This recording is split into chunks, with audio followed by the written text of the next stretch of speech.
Hacia 1650, incluso después de mejorar la ventilación de los túneles y las técnicas de refinación, un historiador especializado en esta mina calcula que el trabajo en Huancavelica pudo haber causado la muerte de hasta un tercio de sus trabajadores. Y sin embargo, aquellos hombres no eran esclavos.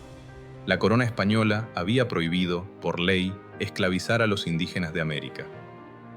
¿Cómo pudo sostenerse entonces, durante generaciones, un sistema de trabajo obligatorio capaz de producir un costo humano semejante, dentro de un imperio que presumía de gobernar sus colonias con leyes escritas y tribunales propios?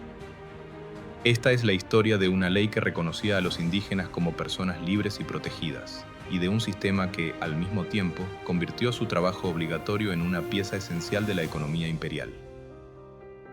Únete a Storyland, dale like y suscríbete para seguir explorando el pasado. Antes de Huancavelica. Para entender por qué una montaña de mercurio en el centro del Perú llegó a importarle tanto al Imperio Español, hay que retroceder algunas décadas, hasta Potosí. Potosí, en el actual territorio de Bolivia, ya producía plata antes de que el mercurio entrara en esta historia. Los pueblos andinos habían desarrollado, mucho antes de la llegada de los españoles, una tecnología propia para fundir el mineral: las guairas, hornos pequeños que aprovechaban el viento de la montaña para alcanzar las temperaturas necesarias.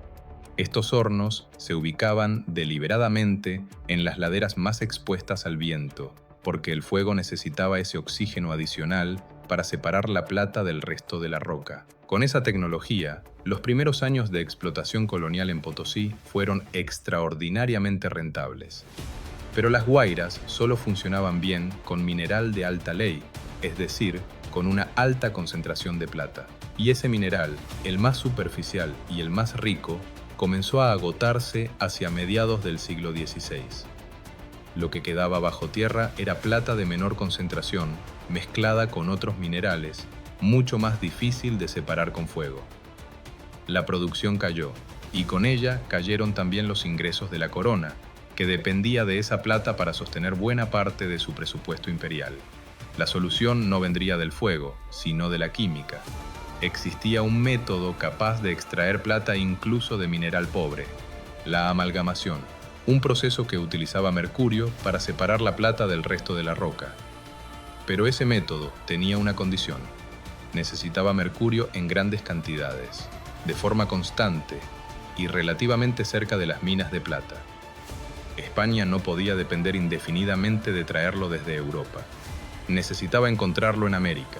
Esa necesidad llevaría la atención del imperio hacia una región montañosa del centro del Perú, donde los pobladores locales conocían, desde mucho antes de la conquista, un mineral rojizo que tenía la piedra: el cinabrio. Dentro de ese mineral estaba escondido el mercurio que Potosí necesitaba para sobrevivir. La montaña de mercurio. Ese lugar fue Huancavelica. Los españoles llegaron a la región y encontraron un yacimiento de cinabrio de una escala extraordinaria en el cerro que después llamarían Santa Bárbara. El descubrimiento formal se sitúa en 1564 y hacia 1571 comenzó ya la extracción industrial, organizada específicamente para abastecer a Potosí. Alrededor del yacimiento creció rápidamente un asentamiento minero, con autoridades, mercaderes y una demanda constante de trabajadores que la región por sí sola no podía sostener. El cinabrio es un mineral de color rojo intenso. Al calentarlo, libera mercurio en forma de vapor, que luego se condensa y se recoge en estado líquido. Ese mercurio era exactamente lo que la amalgamación necesitaba. Mezclado con el mineral de plata molido, se unía a las partículas de plata formando una especie de pasta metálica. Después, al aplicar calor de nuevo, el mercurio se separaba y quedaba la plata recuperada, que todavía podía pasar por etapas posteriores de refinación antes de acuñarse o transportarse a España. Con este método, ya no importaba tanto que el mineral fuera pobre. La amalgamación podía extraer valor incluso de la plata más difícil de separar. Potosí volvió a producir a gran escala y esta vez de forma sostenida durante siglos. Los españoles llegaron a describir la relación entre las dos minas casi como un matrimonio: Huancavelica y Potosí, unidas por una dependencia mutua. Sin el mercurio de una, La plata de la otra no podía procesarse a la escala que sostenía al imperio. Y sin la demanda de Potosí, Huancavelica difícilmente habría adquirido aquella importancia estratégica para la economía imperial. Esa dependencia convirtió a Huancavelica en una de las minas más estratégicas de todo el imperio español. No era simplemente una mina más entre muchas, era la pieza que hacía posible que la otra funcionara.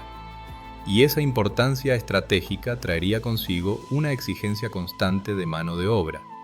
Esa exigencia entraría en tensión con el principio de protección indígena que la corona había intentado establecer unas décadas antes. Una ley que sí existió. Esa ley existió. Y conviene decirlo con claridad, porque a menudo se cuenta esta historia como si España nunca hubiera intentado poner límites a la explotación colonial. No es cierto. En 1542, apenas 20 años después de la caída del Imperio Inca, la corona española promulgó las leyes nuevas.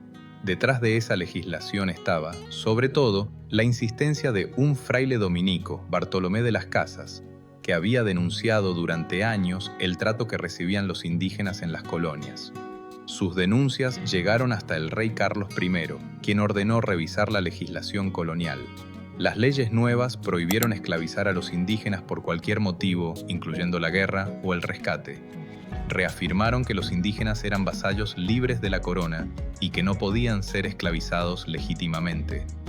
Intentaron, además, limitar el poder de los encomenderos, quienes, bajo el sistema previo de la encomienda, recibían el derecho a exigir tributo y trabajo de un grupo de comunidades indígenas asignadas por la corona, impedir que las encomiendas se heredaran indefinidamente y reforzar el control directo de la corona sobre la población indígena. Y prohibieron prácticas puntuales, como obligar a los indígenas a cargar pesos sin remuneración o forzarlos a trabajar en la pesca de perlas. Es importante decir con precisión qué prohibieron y qué no prohibieron. Las leyes nuevas no prohibieron la mita. La mita, como sistema de trabajo rotativo, ni siquiera era el problema central que se discutía en ese momento. Lo que la ley atacaba era la esclavitud formal y ciertos abusos específicos, no el trabajo obligatorio en general. Aún así, dentro de las colonias, esta ley se sintió como una amenaza directa.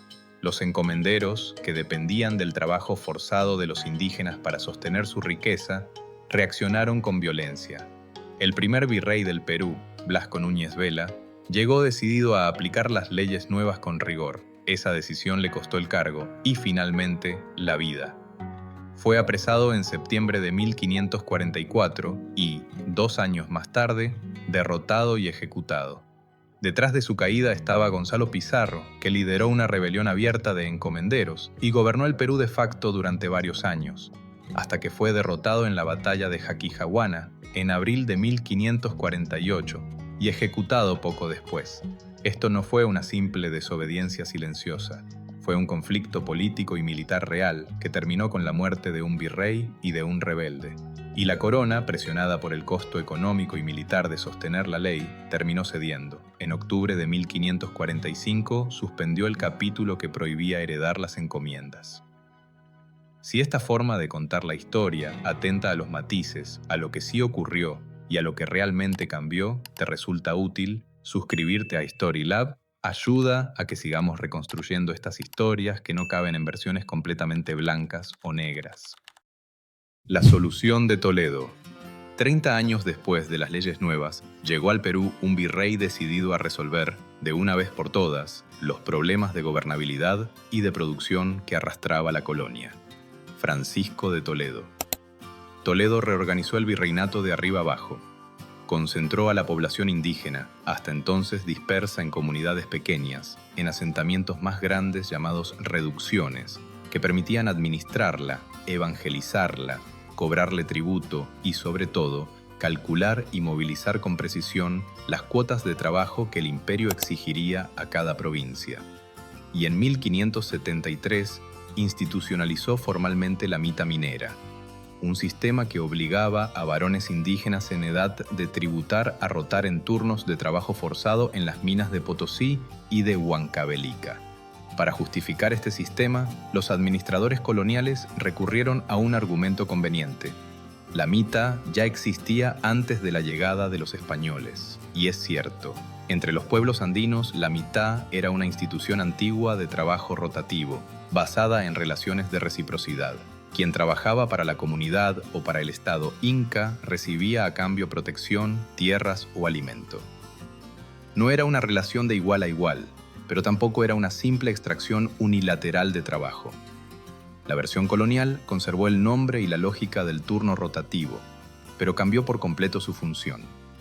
Ya no se trataba de sostener relaciones de reciprocidad dentro de una comunidad. Se trataba de extraer trabajo de forma sistemática para sostener la producción de plata y de mercurio que necesitaba el imperio. La reciprocidad desapareció, quedó, en cambio, la obligación. Por eso, decir que la mita colonial fue simplemente una continuación de una costumbre incaica es una simplificación engañosa. El nombre sobrevivió, la institución que ese nombre describía, no. ¿Cómo funcionaba la mita? En la práctica, Toledo diseñó dos sistemas distintos, aunque nacidos de la misma lógica. Para Potosí, estableció que 16 provincias del sur andino debían enviar, año tras año, una cuota fija de trabajadores según su población. Para Huancavelica, el diseño fue otro. Las comunidades ubicadas hasta unas 40 leguas de distancia debían aportar, de forma rotativa, una séptima parte de sus varones en edad de tributar, para trabajar tanto en las minas de cinabrio como en los hornos de refinación. Y aquí conviene corregir una idea común. Los turnos ordinarios en Huancavelica no duraban un año, sino aproximadamente un mes. Entre febrero y abril, las lluvias torrenciales de la sierra limitaban las labores que no se realizaban bajo techo o bajo tierra, pero eso no debe confundirse con la duración general de la rotación. Eso no significa que la carga fuera liviana. Cada rotación implicaba dejar la tierra, la familia y los cultivos durante semanas, muchas veces después de varios días de camino a pie desde comunidades alejadas. Y esa ausencia, repetida turno tras turno a lo largo del año, terminaba afectando tanto a la agricultura como a la organización social de las comunidades de origen. Hacia 1577, aproximadamente 3.280 indígenas rotaban de esta manera solamente en el sistema de Huancavelica. Era la segunda mita en tamaño de todo el virreinato, después de la de Potosí, aunque el trabajo allí resultaba considerablemente más peligroso, como veremos en el próximo bloque. La corona sí estableció un salario legal para los mitayos, un real y un tomín por día, además de una ración semanal de carne y una medida mensual de maíz. El propio Toledo consideraba esa compensación generosa, comparándola con lo que se pagaba en la cercana Huamanga. Pero aquí está el matiz que no conviene perder. Que existiera un salario no convertía este trabajo en un contrato libre.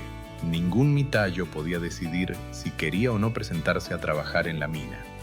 La obligación no nacía de un acuerdo entre partes, sino de una cuota impuesta a su comunidad de origen, bajo amenaza de castigo si no se cumplía. Los mitayos no eran, jurídicamente, esclavos. Tenían salario y, en teoría, un tiempo de servicio definido. Pero tampoco eran trabajadores libres, en el sentido en que hoy entendemos ese término. Existían en un punto intermedio, diseñado precisamente para sostener, con apariencia legal, una relación que en la práctica dejaba muy poco margen de decisión a quienes la vivían. La mina de la muerte. Dentro de la montaña de Santa Bárbara, las condiciones eran, en palabras de la época, un infierno con nombre propio. Los mitayos trabajaban en túneles estrechos y mal ventilados, a una altitud extrema que ya de por sí dificultaba la respiración.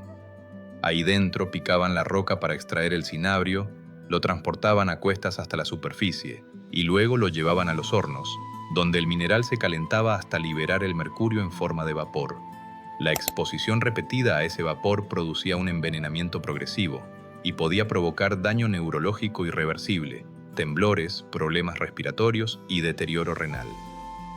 A esto se sumaban los peligros habituales de cualquier mina de la época: derrumbes que sepultaban a los trabajadores, intoxicación por monóxido de carbono en espacios cerrados y silicosis causada por respirar polvo de roca durante años.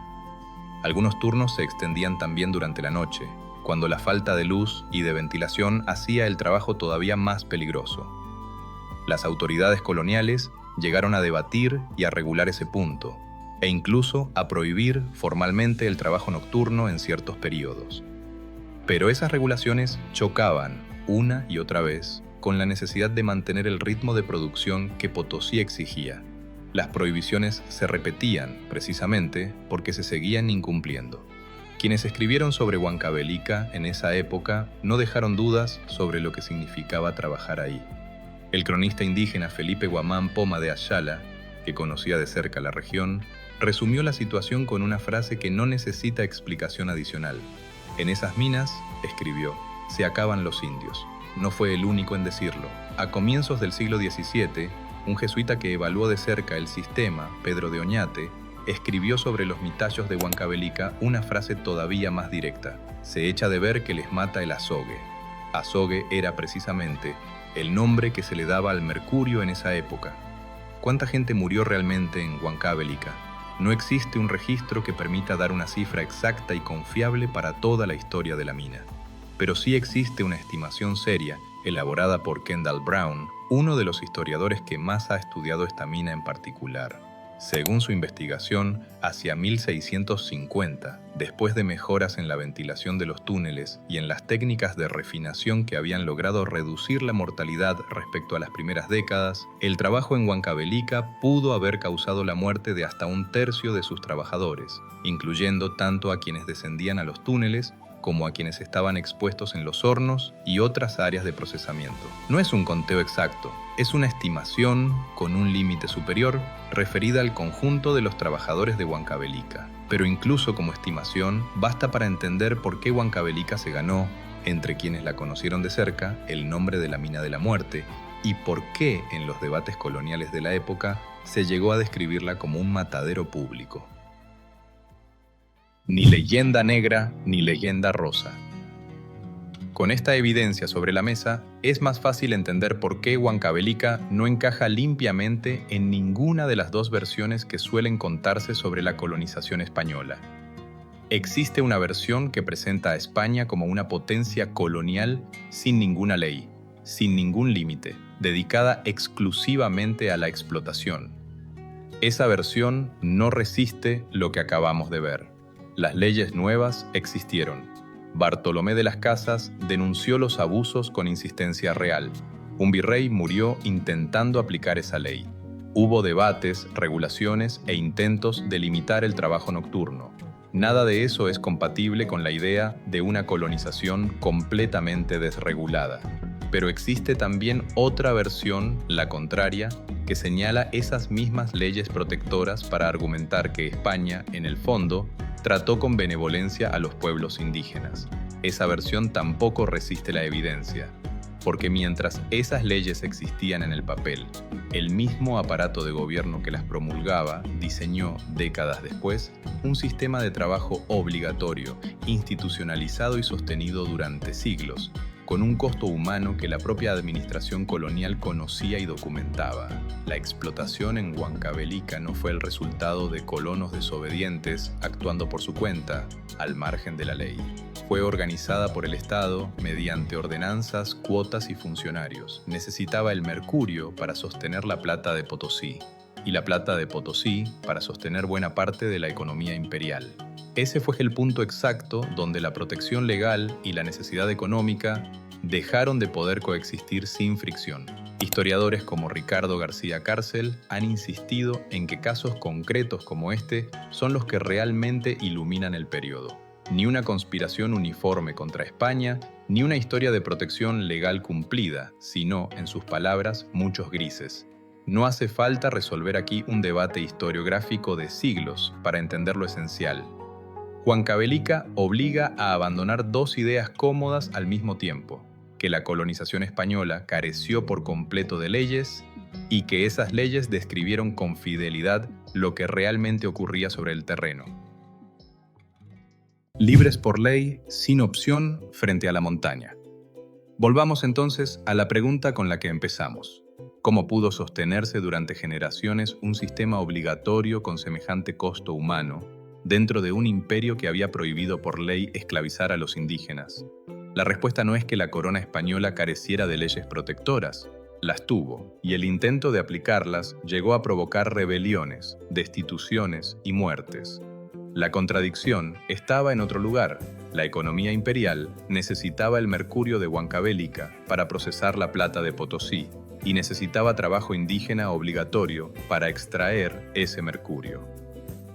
Huancavelica no demuestra que aquellas leyes fueran una simple farsa. Demuestra algo más incómodo, que un sistema legal podía reconocer a los indígenas como personas libres y protegidas, mientras ese mismo orden colonial los obligaba a realizar un trabajo que, según la estimación de Kendall Brown, pudo haber causado la muerte de hasta 1/3 de los trabajadores de Huancavelica.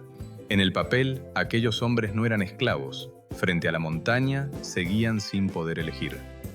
Si este documental te ayudó a comprender una parte de la historia que rara vez se cuenta con todos sus matices, déjanos tu opinión en los comentarios, comparte el video y suscríbete a Storylab para seguir descubriendo las conexiones ocultas del pasado. Gracias por acompañarnos, nos vemos en el próximo.